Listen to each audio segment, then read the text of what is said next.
I think in the past, I've done quite a bit of work effectively looking at that resource, non-renewable resource, the soil, and focused actually quite a bit on the soil physics. And so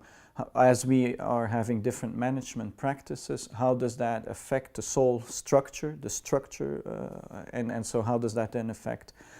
carbon and nitrogen cycling, and basically, how are you degrading, or rather trying then to build up again that soil that is in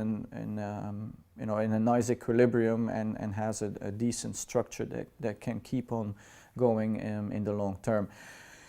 More recently, then I've actually gone much more up in scale. So the soil structure was really at a small scale, few millimeters, and then we've been going up, we did already quite a bit of work on the